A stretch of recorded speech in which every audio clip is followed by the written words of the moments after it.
con un cierto aplanamiento, con una cierta aquiescencia, que una notable feminista de ese reverbero del estallido de los 60 llamó algo así como la mística de la feminidad. Había habido un acoplamiento a una instalación femenina, no digo que en términos absolutamente clásicos, pero de una cierta pérdida del vigor inicial que habían tenido los feminismos que fermentaron a mediados del siglo XIX. Había hecho una gran curva el feminismo, y luego de terminada la Segunda Guerra Mundial, sobre todo, había habido una especie de remanso de aquella hirsuta primera leva, por así decirlo, un cierto remanso. Entonces ese remanso, que no es que hubiera claudicación de la lucha por derechos, pero había una especie de dicado, de dique, ¿no? Y ahí entonces Betty Friedman llamó a eso la mística de la feminidad, en un texto que todavía se encuentra. Ella misma hizo también toda una evolución más reciente, porque así nos va en la vida. Ella fue una figura muy propulsora de los cambios que devinieron en una rearticulación completa, epistemológica y demás. Pero lo que quiero decir es que el contexto de significación de los años 60 había cambiado notablemente.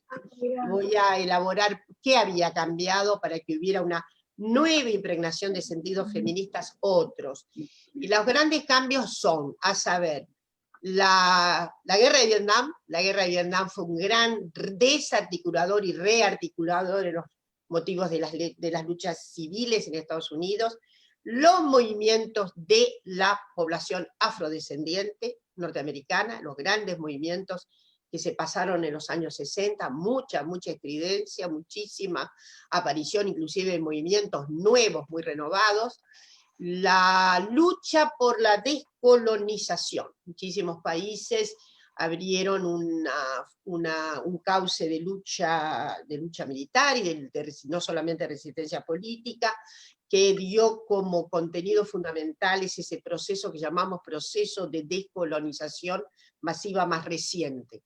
Otra cuestión fundamental fueron, desde luego, la Revolución Cubana, no podemos de ninguna manera.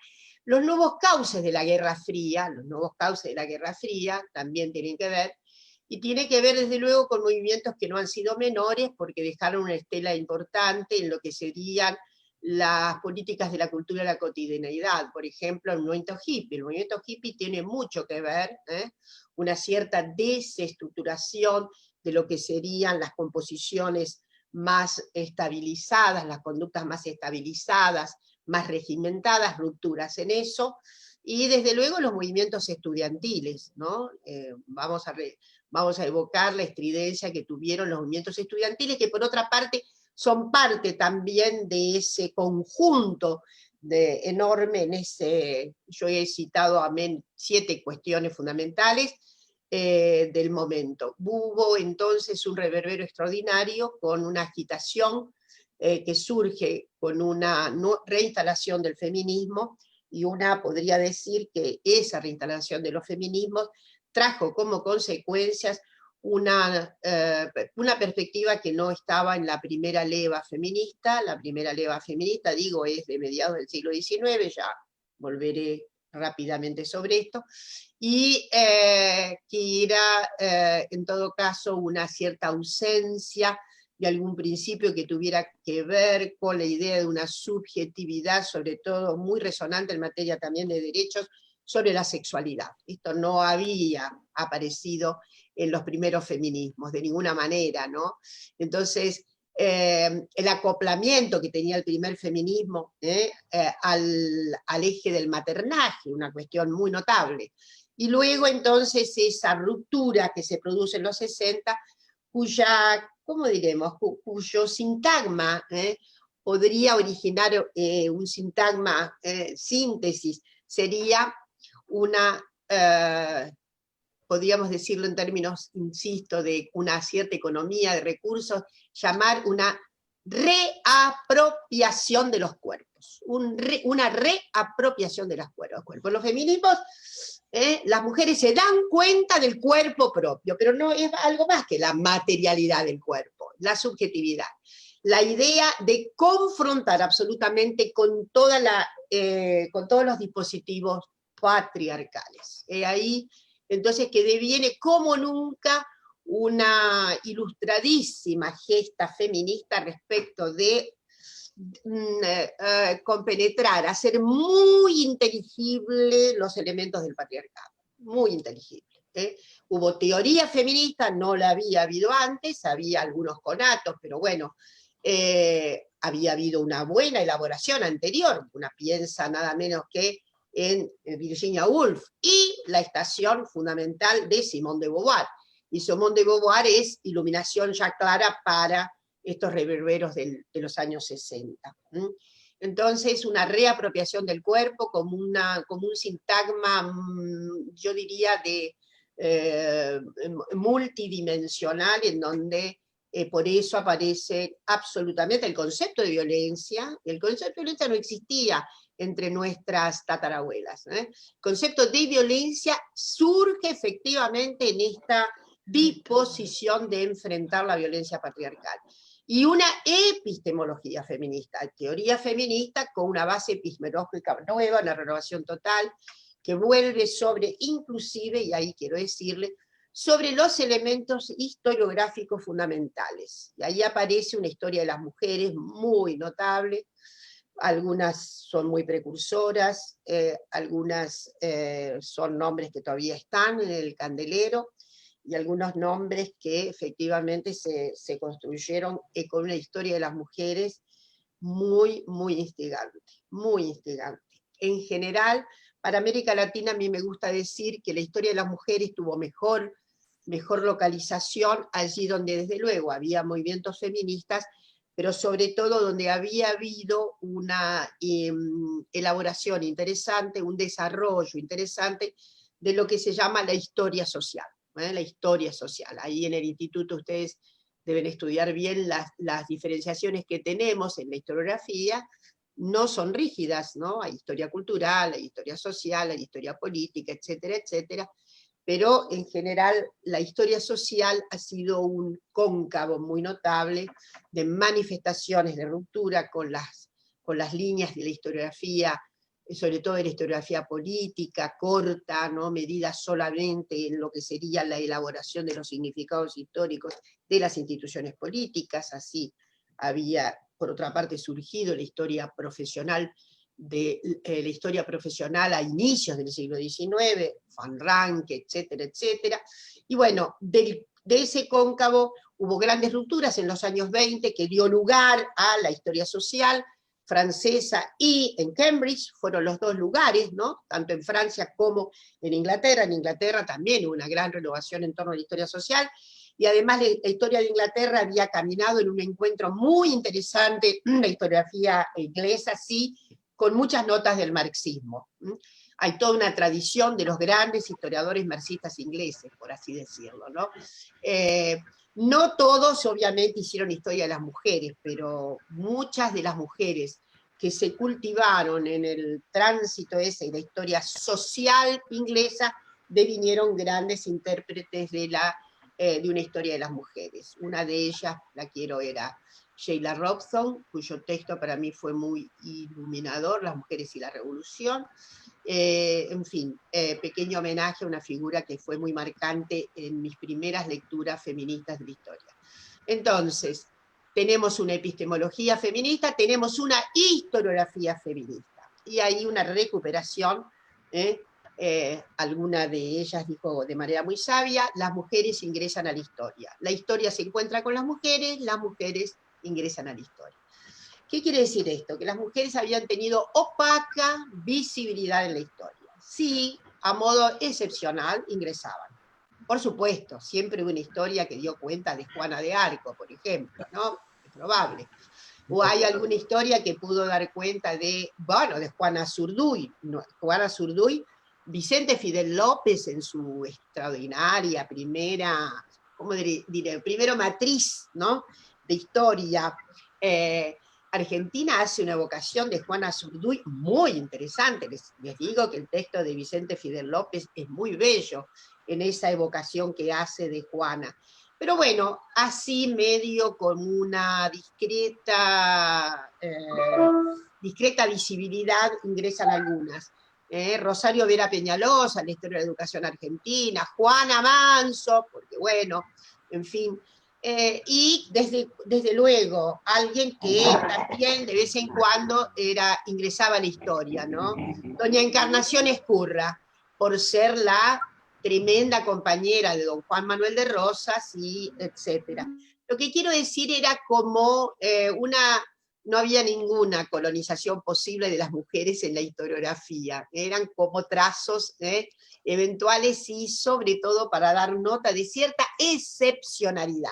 Era como si la historia se hubiera fraguado en un orden que correspondía a, en fin, a la población masculina de la historia, ¿no? Es decir, entonces era muy consecuente que la propia historia argentina, nuestra historia social argentina, obviamente, solo con los cambios más recientes de 30, 40 años atrás, incorporó con derecho propio a las mujeres. Yo creo que es uno de los grandes efectos en nuestro país, que una de las disciplinas de mayor desarrollo respecto de la visibilidad de las mujeres, de su incorporación historiográfica, sea efectivamente la historia. Tiene la Argentina un enorme desarrollo, felizmente hay, tal vez sea, bueno, Brasil tiene mucho desarrollo historiográfico, México tiene desarrollo historiográfico muy importante, en general América Latina, pero yo creo que nuestra producción de nuevas generaciones de historiadoras e historiadores con perspectiva de género tiene un cauce muy, muy acendrado, muy particularizado. Y ahora vamos a las cosas. Entonces he dicho, la historia, hasta los grandes cambios que produjeron los movimientos feministas, era una historia que apenas habría una rendija a algunas mujeres. De vez en cuando, digo, el carácter excepcional, el carácter excepcionalmente heroico, como el caso de Juana, o excepcionalmente apegado al poder político, como era el caso de Encarnación, en suma. Y ahora vamos a tratar de desarrollar, para mi gusto, qué son las condiciones que han caracterizado a las mujeres, sobre todo en el transcurso del 19 para el 20. Yo siempre he afirmado que seguramente por dos cuestiones. Una, por la mayor cercanía que en general puede encontrarse en las poblaciones femeninas hispánicas a una condición de posibilidad de tramitar lo político, es muy probable que eso también haya hecho una senda en una cierta marca de politización en el siglo XIX de muchísimas mujeres. No eran ciudadanas, no tenía nada que ver con el trámite político porque no eran reconocidas, etcétera. Pero resulta que en la Argentina no se puede ni siquiera hablar de las guerras civiles en Argentina sin hacer un lugar fundamental a las mujeres, en muchísimos sentidos. Y mujeres argumentativas. Hay mucha mujer anónima todavía que tenemos que rescatar, algunas han podido, entrar pero, en fin, a mí me parece que la segunda cuestión, ¿por qué digo esto? Y porque hay mujeres muy tempranamente, la Perichona, por ejemplo, ¿no? Ana Perichón, que tuvo escandalosas relaciones con Liniers, etcétera, etcétera, y que, en fin, le encantaba montar a caballo con un equipo militar y demás, una figura interesantísima. Es la abuela de Camila O'Gorman, voy a decirlo. Ella tenía un salón literario. Bueno, en ese salón literario la cantidad de tránsito pro-revolucionario es notable. En un salón literario no hay solo literatura inocente. Hay una literatura que está indiciada políticamente. Entonces, la propia Mariquita Sánchez, para recordar figuras, Mariquita Sánchez hay muy buenos libros sobre Mariquita actualmente, excelentes trabajos, no quiero mencionar porque me voy a olvidar hay por lo menos 5 trabajos muy importantes sobre Mariquita Sánchez en nuestro país, revisiones desde todo punto de vista. Si algo no es Mariquita, es una Mariquita pegada a la casa. Algo que no es Mariquita es alguien que no tiene... Es una de las figuras más sintonizadas con la vida política, enorme. esto de que se cantó el himno nacional, está en una nota de página condescendiente, justamente una manera muy marginal de introducir a las mujeres en la historia. Es, ¿qué le preguntamos todavía? Todavía lamento, me parece que será Mariquita Sánchez de Thompson, en cuya casa se cantó el himno nacional.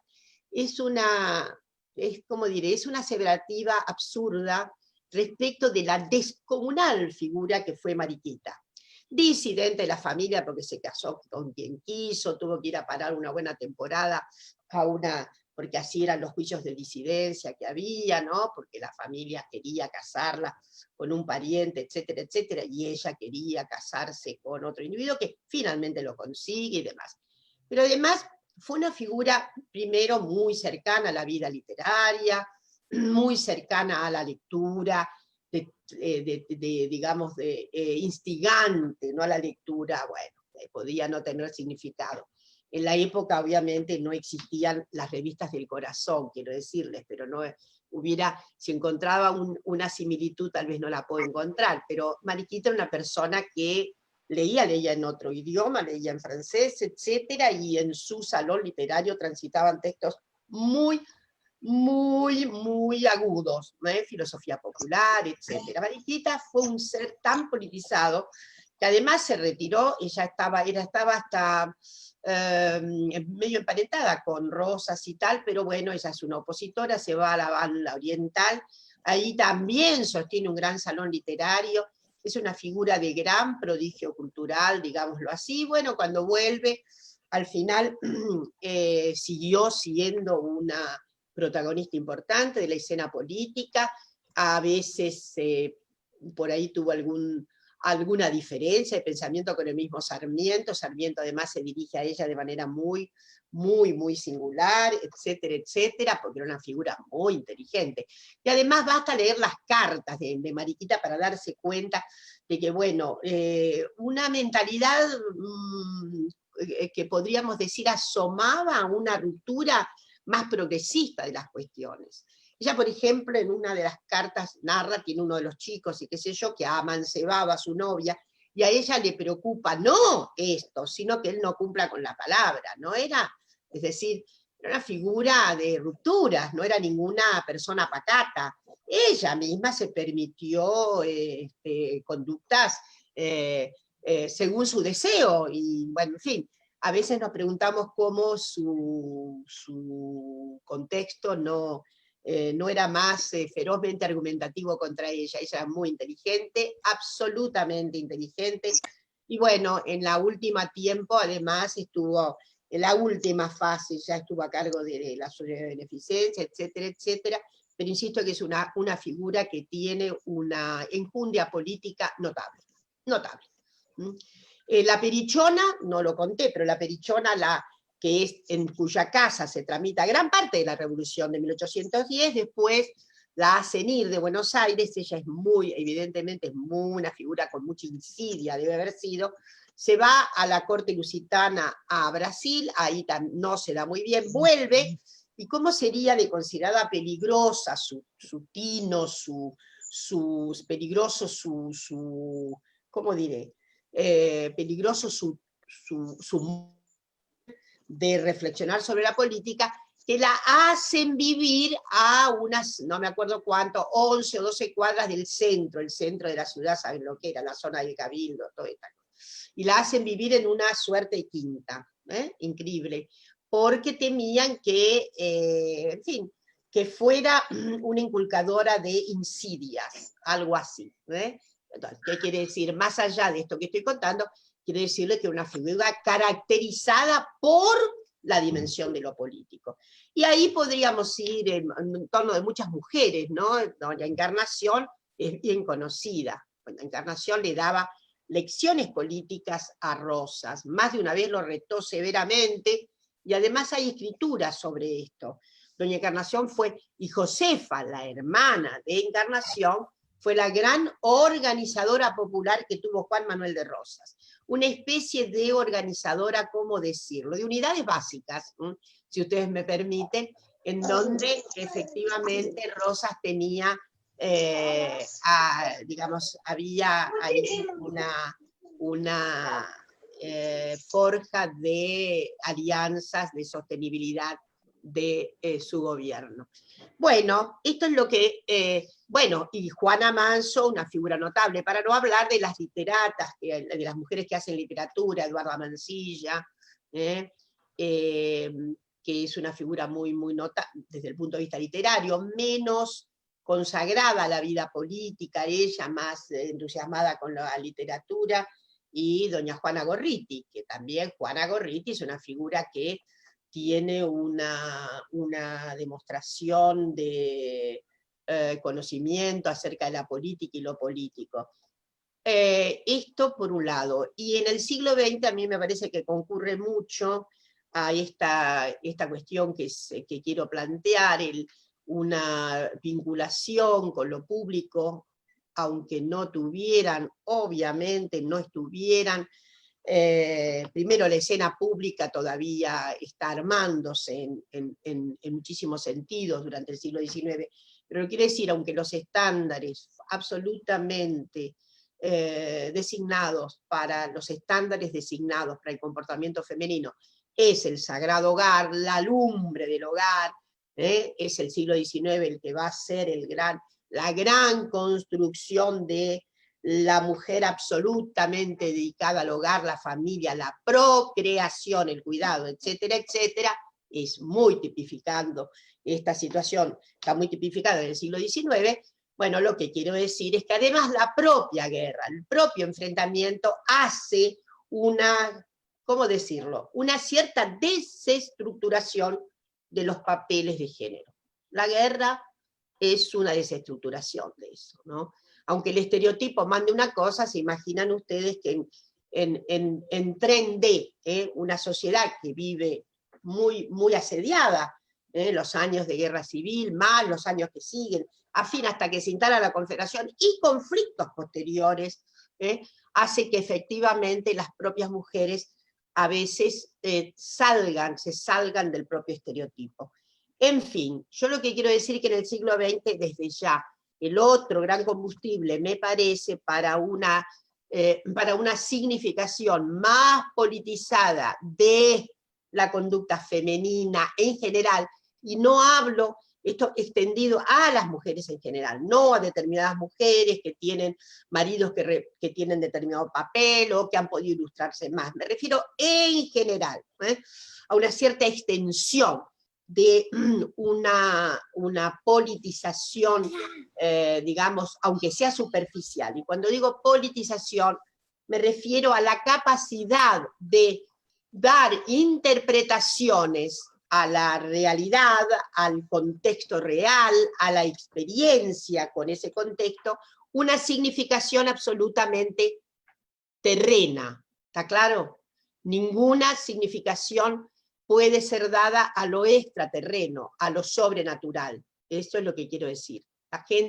Las mujeres en general van a hacer argumentaciones, si las pudiéramos ver, de tipo absolutamente ubicable en el terreno de la factibilidad de los fenómenos sociales y políticos, no de la imposibilidad de algo tan empírico como llevado a la política, como es la idea de que Dios lo quiso así. ¿Está claro lo que quiero decir? Esto es muy, para mi gusto, muy interesante en la vida de las mujeres en la Argentina. Muy interesante. El hecho de que hubiera esa instalación hacia la vida societal y política, aunque si fuera anónima. Lo que quiero decir es que es muy difícil, desde luego las cosas cambiaron mucho, las culturas cambiaron, etcétera, me estoy refiriendo sobre todo al tránsito urbano, y ahí quiero incorporar la inmigración masiva en este país, ¿no? Tenemos un fenómeno, entonces, probablemente heredado de politización, generado por el antiguo régimen, ¿no? La vida en España y demás que hace también en España hay muchos síntomas de que las mujeres se aproximan más a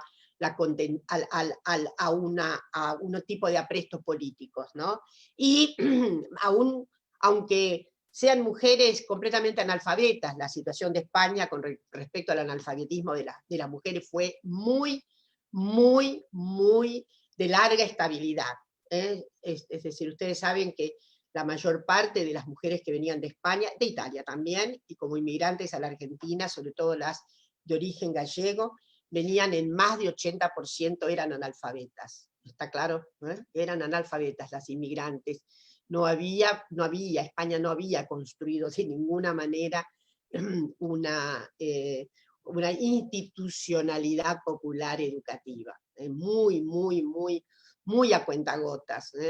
La Primera República se encarga de eso, bueno, después, etcétera, un poco, después, desde ya, el corto plazo de la vida republicana, el desatarse la guerra civil y demás, bueno, fueron, pero eso no significaba que las mujeres no tuvieran nociones absolutamente acerca de los fenómenos que le dieran una expresión de convalidación en ciertas esferas que no son sobrenaturales.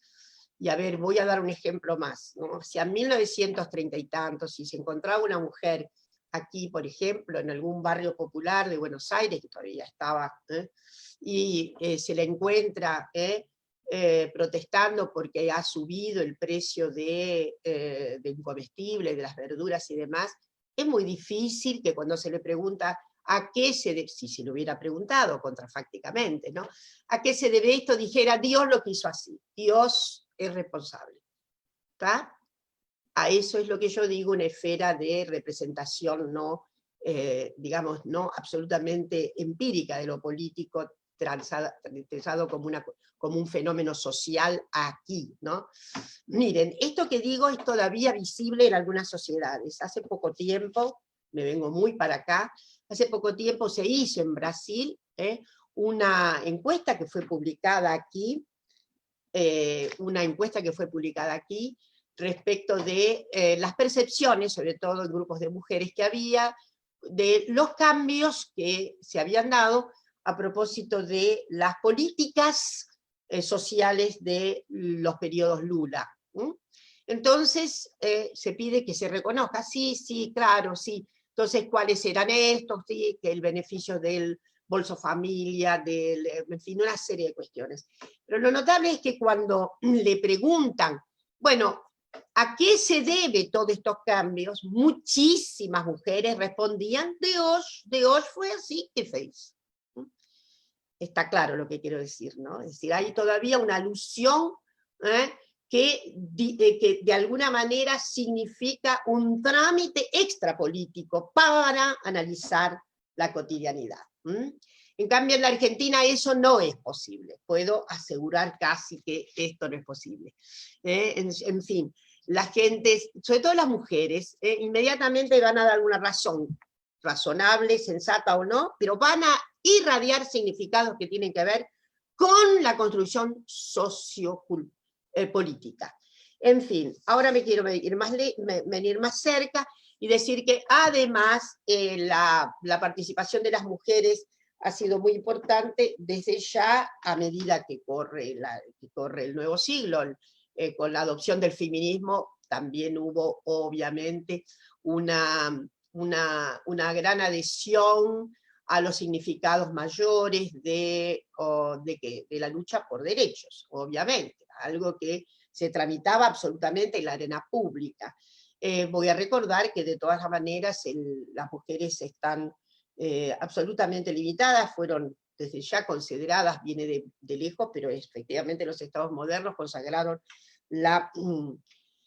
la inferioridad jurídica de las mujeres, y nuestro Código Civil es de finales del siglo XIX, no es de principios del siglo XIX, ¿no? 1869, 1871 puesto en vigencia, y efectivamente lo de incapaces relativas se había consagrado con mucha fuerza, y no solamente esa circunstancia, una serie de como diré, de medidas muy prácticas respecto de lo que serían las conductas sociales. Las mujeres debían quedarse en el hogar.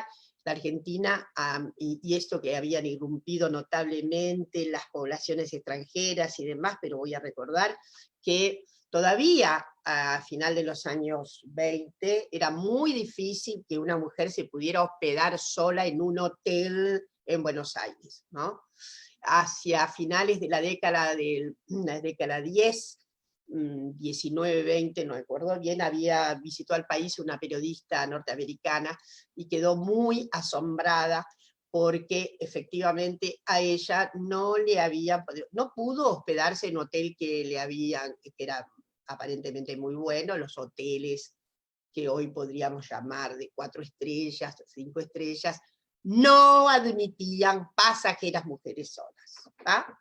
Y esto es notable, ¿no? Porque hay ahí, porque digo, además de lo que decía el código, que fue modificado en 1926 gracias a la saga feminista, voy a recordar algunas mujeres que no pueden ser olvidadas en esa saga, ¿no?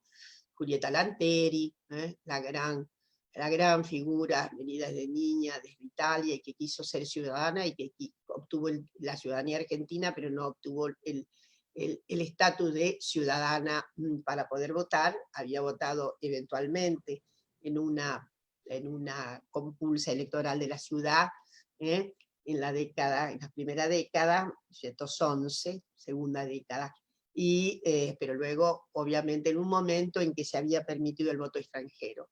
Y luego, bueno, con ella, María Vela Ramírez, una figura extraordinaria en la saga, tanto ella como Julieta en la saga por los derechos políticos de las mujeres.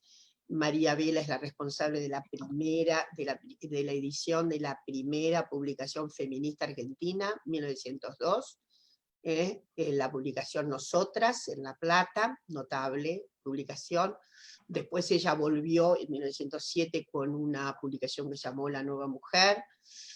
María era de origen uruguayo, pero había enviudado, se había casado con un escribano y se fue a vivir a La Plata. La Plata es una ciudad muy interesante, porque había además, en su modernidad y en su diseño, había mucho ajetreo masónico en La Plata, mucho, y ahí la masonería tenía como una vía importante que iba en torno de eso, de todos los derechos políticos de las mujeres, no compactamente, hay que pensar pero siempre hubo la posibilidad de que hubiera una adhesión de mujeres a la masonería. Alicia Moró con Julieta Lanteri ingresaron a la masonería, ¿no?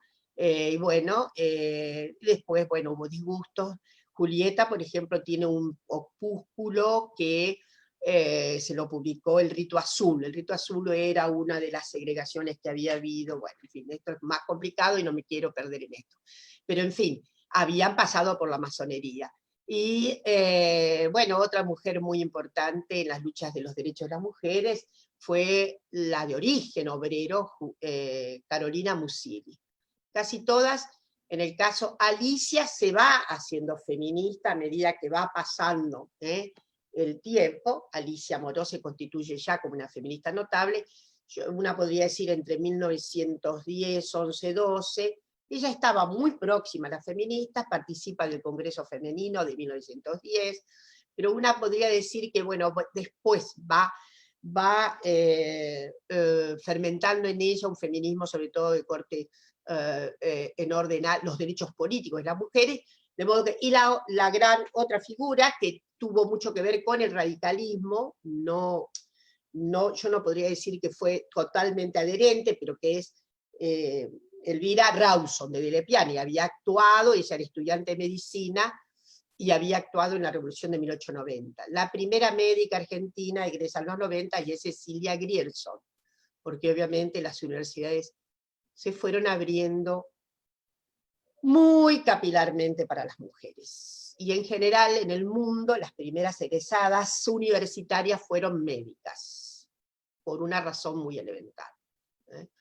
Estaban consagradas a los cuidados. Entonces la medicina tenía por ahí, les fue franqueado. Bueno, en suma, los años 20 fueron muy agitados en varios países de América Latina, y en 1926, primera gran incisión sobre el Código Civil, se eliminaron mayor parte de los insidiosos impedimentos de la autonomía de la mujer casada.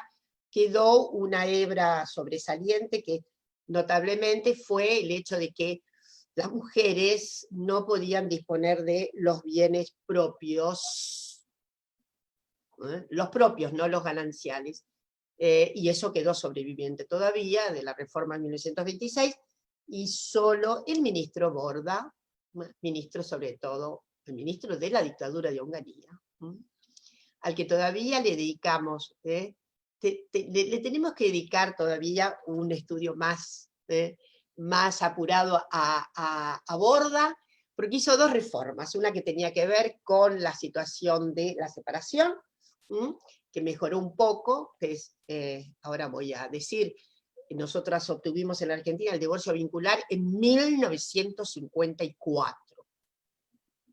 1954. Pero después que vino la Revolución Argentina, llamada Revolución Libertadora, perdón, se suspendió sine die el divorcio vincular en la Argentina en 1956. Es notable, de la misma manera que se evaporó la Constitución de 1949. Bueno, por lo menos hubo un decreto suspendiendo sine die nada menos que la ley de divorcio vincular en Argentina, increíble, pero fue así. Pero lo que no sabemos es la evaporación de hecho de nada menos que la Constitución de 1949. Quiero recordar, me vine un poco para acá, que en 1947, sobre todo gracias a la saga de Evita, saga particular, porque en realidad Evita pidió a Colón, que era el presidente de la Cámara, que tratara el proyecto de sufragio femenino cuando ella volvía de Europa. Así que eso estaba en la campaña en 1946, no fue, casi todos los partidos presentaron en 1946 el sufragio femenino, pero evidentemente solo coaguló. Estamos ahora frente a un nuevo aniversario, en estos días de septiembre, de la sanción del voto. Y ahí Evita, bueno, consigue ya la promulgación desde los balcones de la Casa de Gobierno, y hace un histórico, hermosísimo discurso, muy bello discurso, donde Evita, que siempre la pregunta es ¿qué feminista era Evita? ¿No? Ella tenía prevenciones, además las feministas no la querían, eso era evidente, salvo algunas que efectivamente, muy pocas, que se adhirieron al peronismo. Pero en fin, lo que Evita tenía era unas intuiciones extraordinarias, enorme intuición, acerca justamente de la política y lo político. Extraordinarias intuiciones. Y a mí me gusta decir siempre que ella no abdicó de dos identificaciones fundamentales. La identificación de clase social que tuvo Evita y su identificación de género, diríamos hoy. Porque esa identidad la marcó notablemente. Eso es lo que hizo nada menos que apuntar a la construcción de una rama femenina y al hecho de que en 1951 nuestro país tuvo una tasa de participación de mujeres en el Congreso Nacional inédita, esa tasa, con relación no solamente a América Latina, que bueno, había países que nos llevaban la delantera respecto de la fecha en que se consiguió el sufragio, y sin embargo, efectivamente la Argentina fue el país que marcó una etapa notable con la sobrerepresentación de mujeres, 25, 27% de mujeres, tanto en Cámara de Diputados como senadores. Voy a ir más rápido porque efectivamente me comí mucho tiempo y quiero decir en 5 minutos más dos cuestiones. Primero, en los años 60 hubo una efervescencia extraordinaria, las mujeres de manera masiva ingresamos a la universidad, etcétera, etcétera, etcétera. De todas maneras, como el tiempo era de transformación radical de nuestra sociedad, no estábamos muy atentas, la verdad, a lo que era el propósito de la revigorización feminista que andaba por el mundo. Nuestras urgencias eran obviamente en orden a lo que podríamos llamar la contradicción principal, la contradicción de clase, la contradicción esa que marcó tanto a mi época. Y bueno, y después, en fin, una enorme militancia social, política de las mujeres, en fin, y luego la penumbra del terrorismo de Estado en nuestro país, el hecho de que efectivamente entre las personas desaparecidas alrededor del 40% son mujeres, etcétera, y bueno, el hostigamiento que nos llevó a muchísimas al exilio, etcétera, etcétera, y bueno, y en el exilio el aprendizaje notable de una asignatura que teníamos pendiente seguramente, que no estaba habilitada, ¿eh? Y lo que sería la conciencia del para sí colectivo como mujeres, ¿no?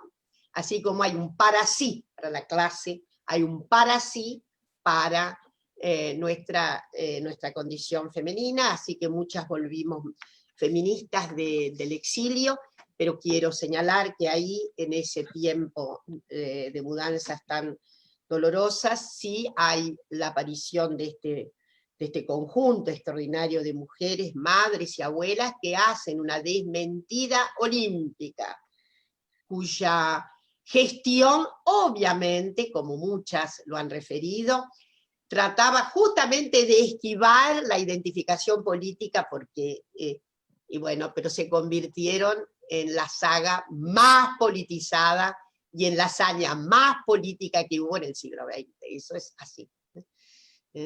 La gesta más política del siglo XX es la gesta de madres y abuelas de Plaza de Mayo, que contribuyeron ahora a dar nada menos que ese bastión que parecía inexpugnable del poder cívico y militar. Entonces, he ahí una desmentida rotunda a la debilidad crónica, a la debilidad natural. Yo no hice mucho hincapié en estas cosas, pero esas eran las cuestiones construidas por el patriarcado, sobre todo más extendidas en el siglo XIX, mucho más, porque ahí estaban mucho más autorizadas por la ciencia al uso, la ciencia estándar, ¿no? La ciencia normal. Las mujeres eran una segunda inteligencia, un manojo de nervios, una apretada síntesis todavía de la naturaleza naturanda, y esa enorme saga de consideraciones desconsiderantes de la condición femenina. Entonces, digo, abuelas y madres pone al rojo vivo como una pantalla especular contraria toda la saga insidiosa de atribuciones a la naturaleza femenina. Entonces, en fin, voy más rápido. La reconstrucción del tejido feminista en la Argentina fue notable en los años 80 y 90, una construcción notable de una construcción de fuerza notable que impelió a las grandes modificaciones, un cambio en la legislación. Los primeros cambios importantes tuvieron que ver con las violencias en el orden doméstico, aunque demoró bastante, no fue la primera. Cambio notable en el Código Penal respecto de los llamados delitos contra, antes llamaban, imaginemos, ¿no?, delitos contra la honestidad. ¿La honestidad de quién? Del tercero perjudicado, porque el honor es el honor del patriarca. No es el honor íncito, es el honor, es la afectación del honor de otro. Esto significa que evidentemente hay una triangulación del sentido del honor, y pasaron a ser, obviamente, como requería ya el nuevo folleto feminista, una recuperación fundamental del sentido de la integridad, y se pasaron a llamar entonces delitos contra la integridad sexual. Voy a recordar que había quedado por ahí la figura del avenimiento. Uy, esa es una rémora patriarcal. Allí Rodrigo ha trabajado el antiguo instituto del avenimiento. Y bueno, es una rémora patriarcal, el avenimiento, ¿no? Imagínense, es una lesión relativa, violar. Tiene que ver con el honor, en todo caso, la sucedaneidad a vida del avenimiento. Bueno, ustedes saben que terminó de manera trágica con la joven Carla Figueroa, y el hecho de que justamente su violador pudiera salir a raíz del avenimiento producido, se casa con él, y a los 8 días la asesina de manera monstruosa delante de su niñito que no tenía todavía 3 años de edad. En fin, fin del avenimiento patriarcal. En suma, hemos tenido una serie enorme de conquista de derechos, ¿no? Yo voy a recordar algunos que son muy, muy importantes. Digo, la CEDAW, la incorporación de la CEDAW, la incorporación de la Convención de Berendo Pará, que dio lugar a la 26.485, ley importantísima. No todos los países de América Latina han conseguido una ley integral contra las violencias, además modificada el año pasado por la propuesta que hizo la senadora Nancy González, y que dio lugar a una ley modificatoria que incorpora también las violencias políticas ejercidas contra las mujeres. Y para ir rápido, decir que, bueno, además completamos el cuadro con la situación de la ley Brisa, todavía no del todo aplicada, la ley Micaela, más reciente, y dos grandes leyes que son fundamentales para, yo diría, para el reconocimiento de toda la dignidad humana, como son la ley de matrimonio igualitario y la ley de identidad de género.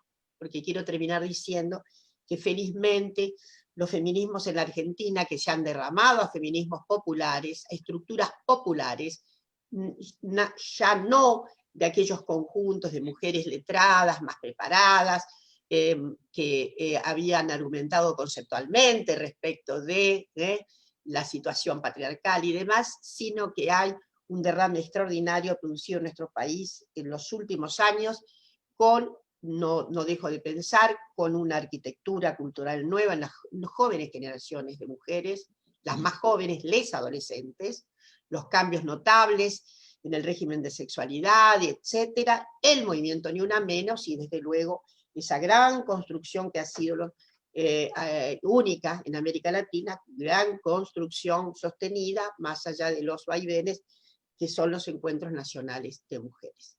Pero que la Argentina, en ese tan largo abastecimiento, ¿no?, de colectivos feministas, ha hecho un brazo muy, muy gigante también a las agencias de la diversidad.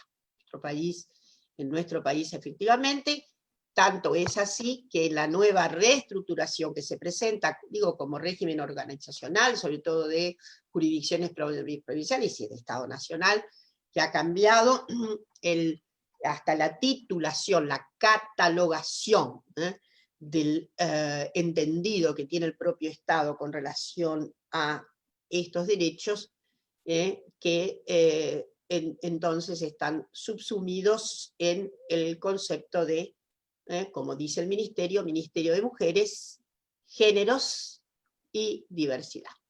Entonces, este es un país en donde efectivamente la ruptura del orden jurídico ha sido grande. Más allá de que,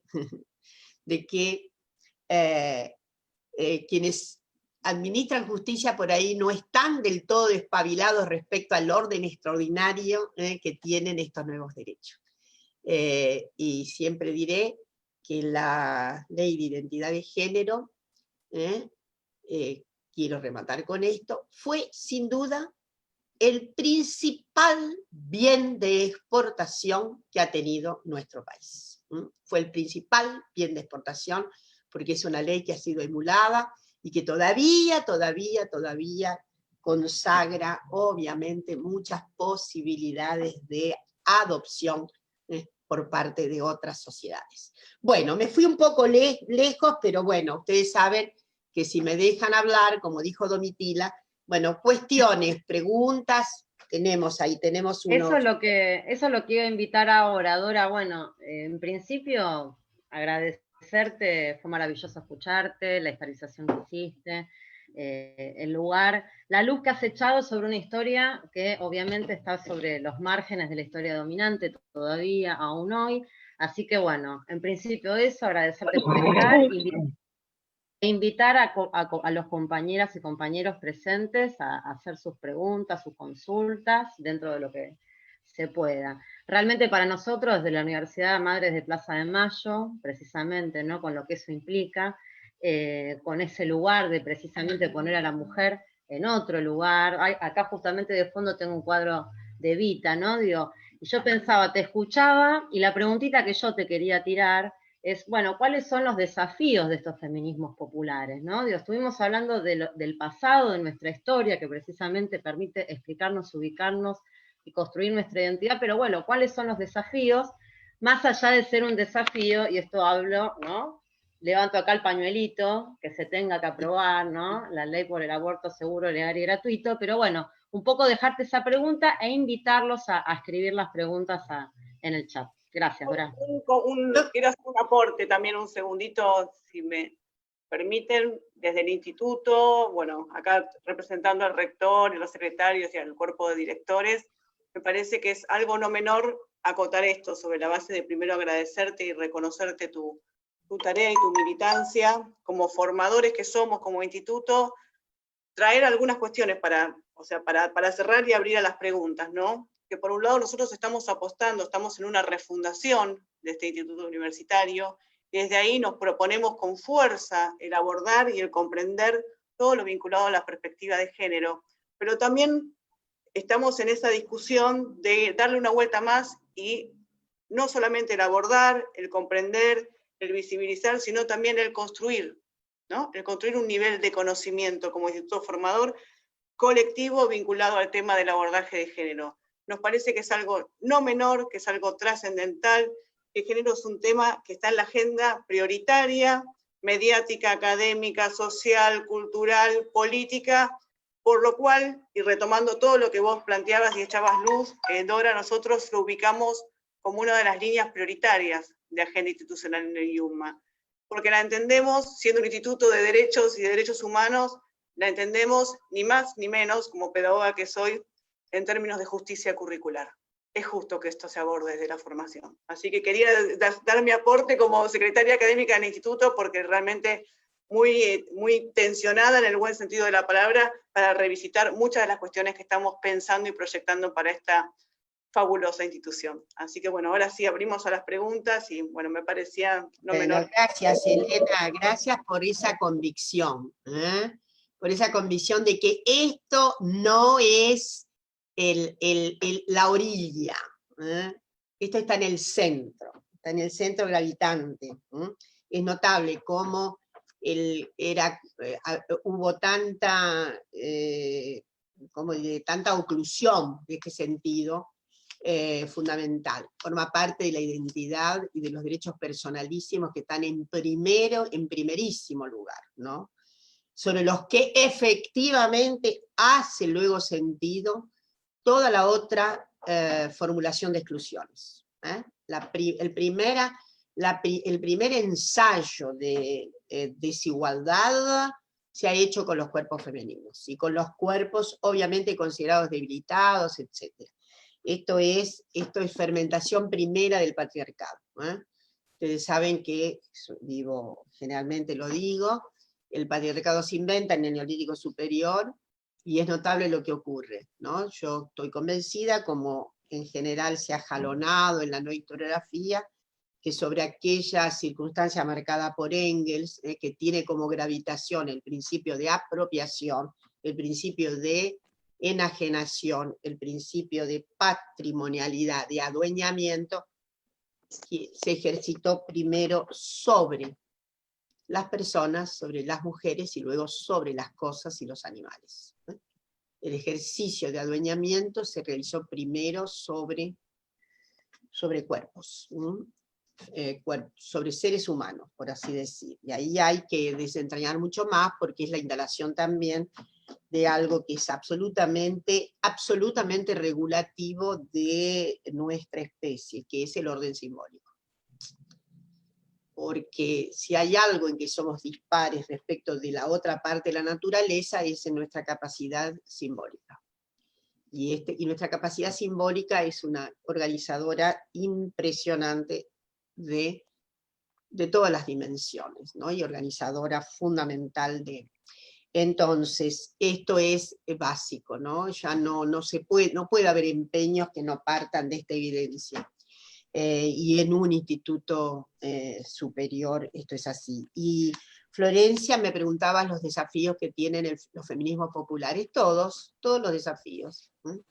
Desafíos inclusive con lo que podrían ser las cumbres feministas, desafíos sobre las cumbres feministas, me refiero, ¿no? Por ahí puede haber propósitos de encumbración de algunos feminismos sobre otros, pero esto es ridículo hoy día, felizmente, ¿no? Hay ya una caída estrepitosa de lo que podría ser la angularidad del viejo feminismo iluminista, letrado, etc. Esto ya no anda, porque lo que está ocurriendo hoy es una precocidad respecto de esto por los cambios culturales. Y esta precocidad siempre, como historiadora, me gusta decir que los cambios se manifiestan primero en un orden de sensibilidades. Un orden de sensibilidad. Lo que cambia primero es nuestra sensibilidad. Y luego cambia nuestra cabeza, porque si no hay sensibilidad, esto no cambia. Yo digo que es un presupuesto historiográfico, porque además lo ha dicho de manera muchísimo más interesante y más bellamente Raymond Williams, con un propósito que siempre es difícil desentrañarle, propósito digo de análisis sobre todo historiográfico, ¿no? Que él llama la estructura de sentimientos. Bueno, una piensa en mi generación y que hubo una revocación de los sentimientos anteriores, por un advenimiento de nuevos sentimientos políticos, porque yo provengo de una familia requete antiperonista, y que yo sepa, la mitad más uno de mis compañeros de la época provenían de hogares antiperonistas, fíjense lo que significa, ¿no? Los otros días, y creo que tengo un compañero alto funcionario, pero no me atrevo a decir todo, porque a lo mejor no, pero lo dijo de manera pública, dijo, yo me hice peronista porque era el revulsivo mayor que podía tener mi familia recontra antiperonista. Si yo me hubiera hecho de izquierda nomás, era poco. Y me parece que es de un tino así, y ahí me sobrecogió un poco, porque yo siempre digo que es fácil. A mí me estremeció la lectura, por ejemplo, de Operación Masacre, siempre lo he dicho, Yo era adolescente cuando leí Operación Masacre y dije, qué barbaridad, el mundo es al revés de lo que he estado, mi percatancia, en fin. Y de ahí en más, entonces yo creo en la estructura de sentimientos, creo, porque es algo que es como un socavón que se va produciendo, ¿no? en la subjetividad. Y de ahí esto permite instalaciones intelectuales. Además, los actos intelectuales tienen una combinación notable con actos emocionales. Es así, los fenomenólogos saben muy bien de qué hablamos, ¿no? El acto cognitivo no se da sin un acto emocional. Además, para hacer historia, ya que estamos en la parte de... Para hacer historia sin pasión en la pregunta, no hay ninguna intelección que venga a mano. Si no están con la pregunta apasionada, no hay nada que se resuelva. Tiene que haber un conato muy positivo y muy apasionado. Lo que no quiero decir identificidad amatoria con el objeto, lo que quiere decir que hay una pasión por saber qué es esto. En ese sentido, bueno, sí, iba a intervenir precisamente para eso. Una de las compañeras, Magalí, pregunta, ¿cuál es la explicación que les podés dar al surgimiento de madres y de abuelas con respecto al resto de los países latinoamericanos? ¿Por qué pensás que se pudo dar este movimiento de derechos humanos con esta característica tan particular en Argentina? Bueno, porque hay ahí una clave muy interesante que está muy asociada, y creo que es toda una treta que también, muy, muy particular, que es toda una treta, que no quiere decir, la treta no quiere decir que haya total intelección en el momento en que formulamos la estrategia treta, ¿no? Primero hay un sentimiento muy desolador, que es de enorme significado para el maternaje argentino, y que tiene también un cálculo demográfico, lo voy a decir con mucha prudencia.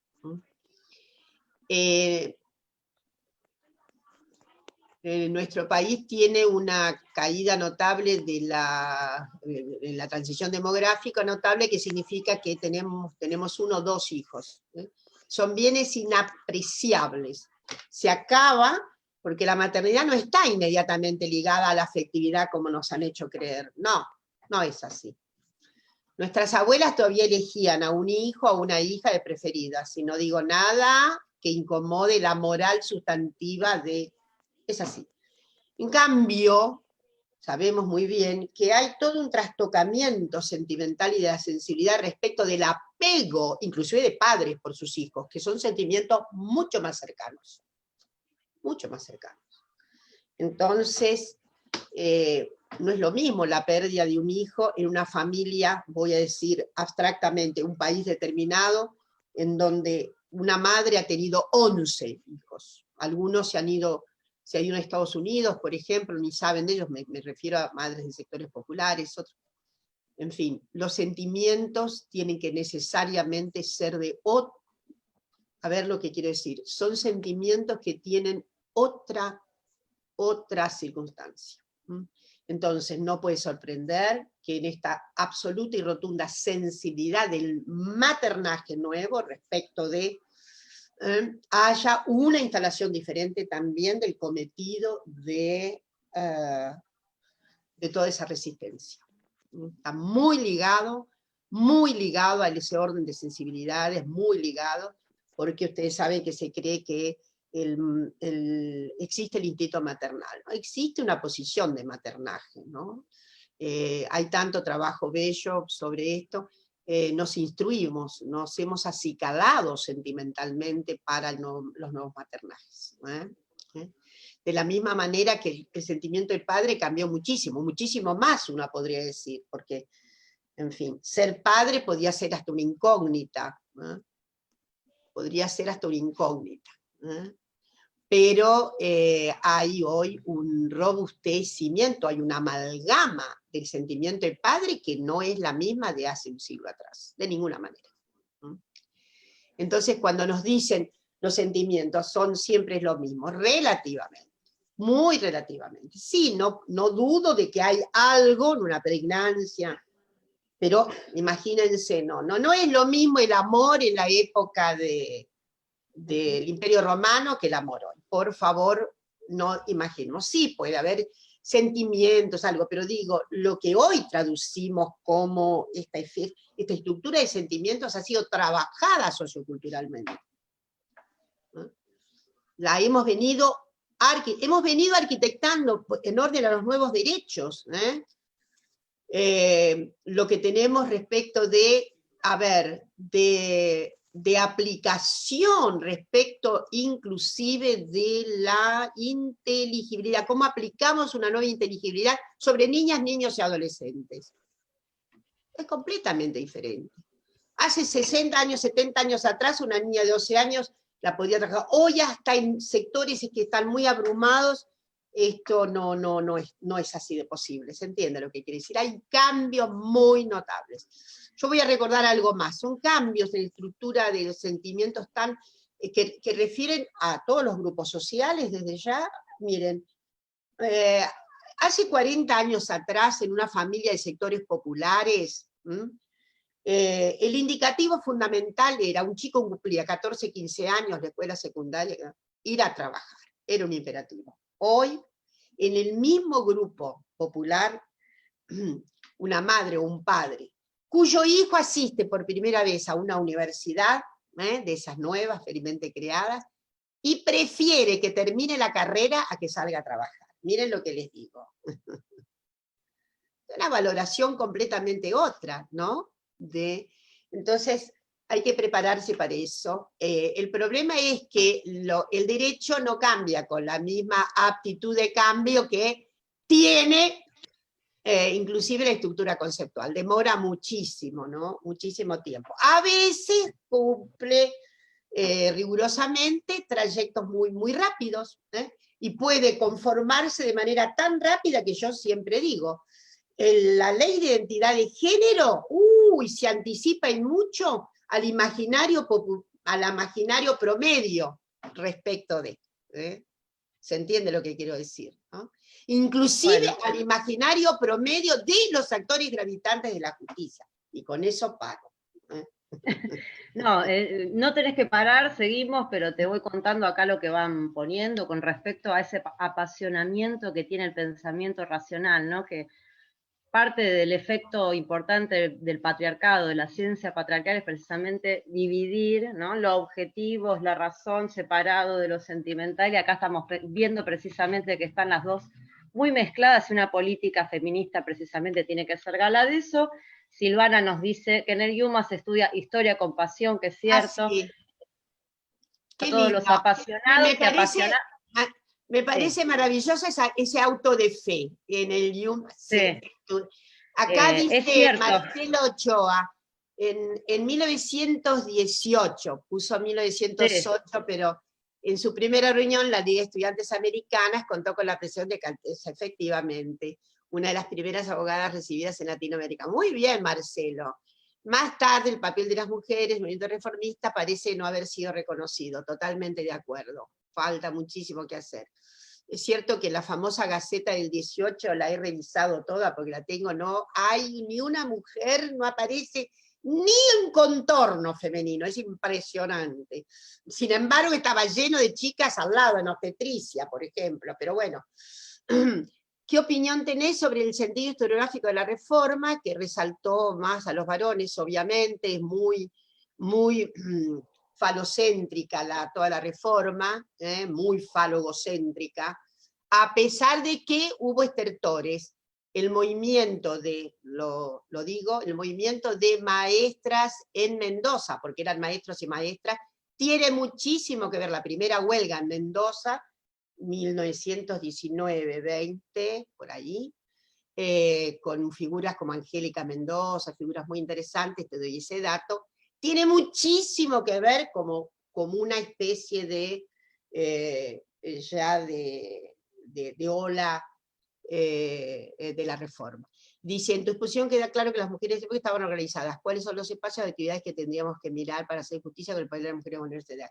Bueno, para hacer justicia, hoy felizmente hay mucho trabajo sobre las mujeres universitarias, algunos, pero ya hay sobre las científicas en la Argentina, hay que hacer mucho más para reconocerlas, y entonces tendríamos que mirar el campo. Bueno, hay que investigar, hay que investigar, hay que investigar. Yo, por ejemplo, tengo el propósito de investigar, bueno, no sé cuándo, pero porque estoy asediada, pero bueno, sigo investigando, no puedo dejar. Pero voy a trabajar una historiadora muy importante, muy formada, Bosch, paraense, ella de Paraná, paranaense, que escribió una gran historia sobre Urquiza, quien fue la más erudita de las historiadoras argentinas, digo, historiadores con relación a Urquiza. Tenía una gran pasión por Urquiza y demás. Bueno, quiero hincarle el diente bien a esta figura que vivió hasta no hace mucho tiempo, digo, bueno, murió hace, no sé si 30 años. Es una figura muy, muy interesante que ha quedado también, ¿no?, en el cono de... pero hay que pensar que la historia como disciplina, como profesión, fue de una misoginia vertebral. Y sobre la materia, un libro extraordinario que estamos traduciendo para la Universidad de Quilmes, digo, se está traduciendo porque la universidad tiene ahora va a tener en su sello editorial, va a tener una línea que es sobre géneros, y estamos haciendo el trabajo de traducción de una figura notable, muy poco conocida acá, Bonnie Smith. The Gender on History. Es extraordinario. Ustedes van a enterarse de cómo fue la desertización de mujeres de la historia profesional y cómo las mujeres para hacer historia tuvieron que hacer historia amateur. Algunas con muy notable producción. La historia amateur, que es lo que quedó como sobra para las mujeres. Siempre pensamos que las mujeres quedaron excluidas de los rituales disciplinarios severos, la ciencia física, matemáticas, las ciencias naturales, no. La excomunión de las mujeres se produjo sobre todo en las humanidades. En las humanidades. No había mujeres haciendo historia, no había mujeres, no había reconocimiento de las mujeres haciendo filosofía. Así que yo me animo a decir que por ahí hubo primero mucho más químicas, bueno, en la Argentina desde ya mucho más químicas que mujeres en derecho, mucho más. Derecho como ahí era... hay un par de preguntitas más, Dora. A ver. Acá Mónica pregunta cómo fue explicar la ley Micaela a los integrantes varones del Ejecutivo Nacional. Bueno, fue muy lindo. Fue un día de mucha emoción. No sé si era porque el hito que se marcaba, no sé por qué, porque había también muchas mujeres presentes, había muchas mujeres que habían tenido mucho que ver con la renovación de la ley, Vilma Ibarra, y había un tono muy emotivo, ¿no? Había un tono muy emotivo, ¿no? De cambio de época. Estábamos con un cambio de época, en una actitud ejemplar, de alumno ejemplar por parte de Alberto, ¿no? Y que dijo algo muy, muy bello. En la ocasión dijo, bueno, es probable que cuando de algo no sabemos tengamos un comportamiento absolutamente desapegado, pero cuando nos damos cuenta de algo, cuando sabemos que esto es de este modo, no nos podemos perdonar tener los mismos comportamientos que hemos venido teniendo. Y a menudo, bueno, él asegura de que sigue muy aplicado y tratando de ser un buen alumno. Bueno, ahí ya... Bueno, y la ley Micaela, los miembros del Poder Judicial, bueno, el Poder Judicial, sobre todo la Corte, tengo entendido que está todavía en cabildeos acerca de, no, lo digo de manera, está en cabildeos respecto de quiénes van a ser sus instructores. Me parece que la masa crítica que estamos en la Argentina no es de suficiente calibre para esa instrucción.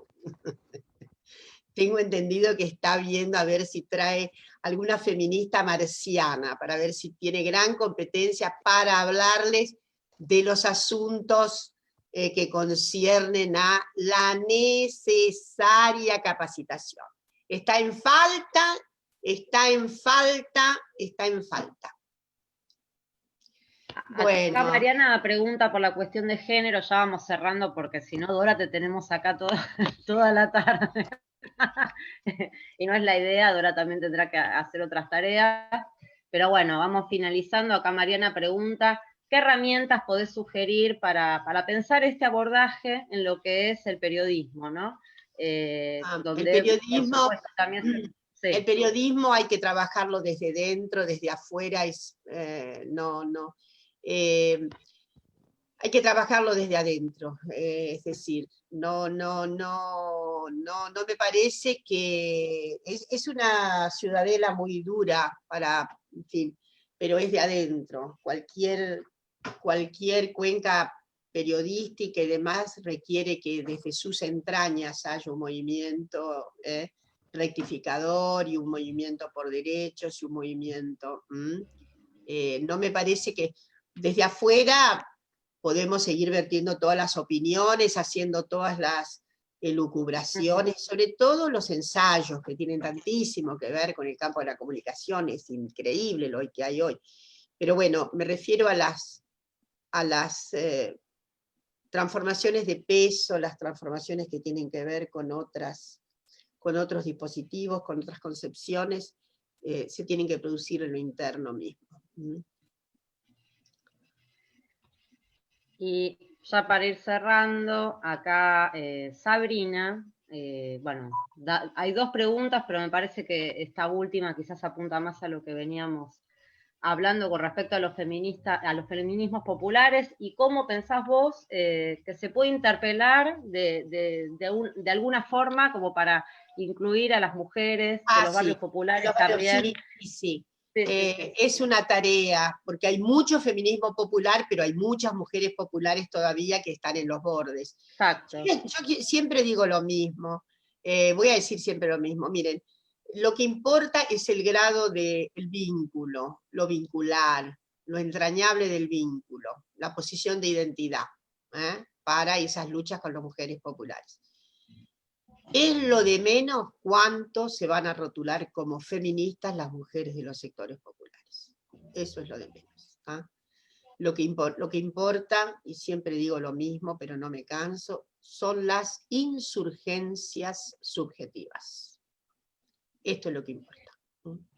La Bueno, rotulación externa sería lo de menos, pero tenemos que tener un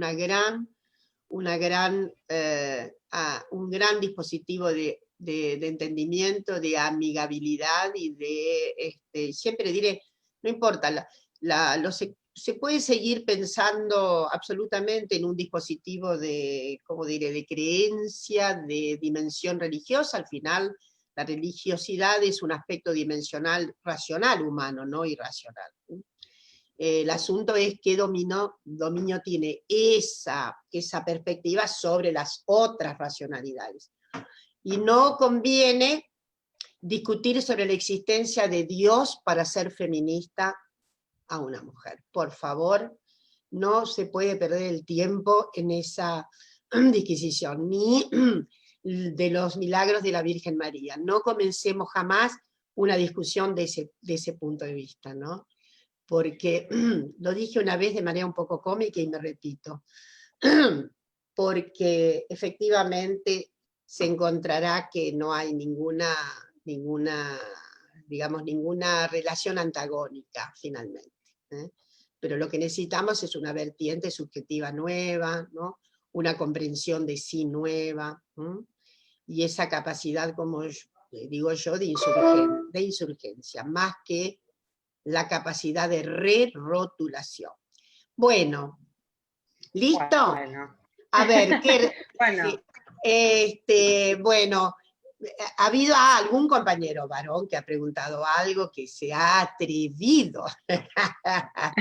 No, bueno, la próxima vez entonces, bueno, les mando un abrazo muy grande. Muchas gracias, Dora. Muchas gracias, Dora. Muchas gracias, Dora. Muy Por la fuerte. presencia. Te invitamos a formar parte permanente en este instituto, tanto a vos como a Eli, como a los compañeros de los movimientos, de otros movimientos, así que para nosotros eso ha sido un honor grande, y muchas gracias a todos, a todas y a todes. Vamos a escucharte más, Dora, en el lenguaje inclusive. Así que nos veremos en la próxima. Muchas gracias. Bueno, un abrazo muy fuerte. Dora, gracias. Cuídense Gracias sobre a todos, todo Dora. mucho. En esta temporada, miren, atención a la salud, como decía mi abuelita, pero el resto, bueno, en fin, vendrá por añadidura en épocas mejores. Un abrazo largo, muchas gracias, y hasta pronto. Dora. Muchas gracias. Gracias a todos y todas. Gracias, Dora. Gigante. Leo, qué lindo. ¿Lo viste? Leo, qué lindo. No necesita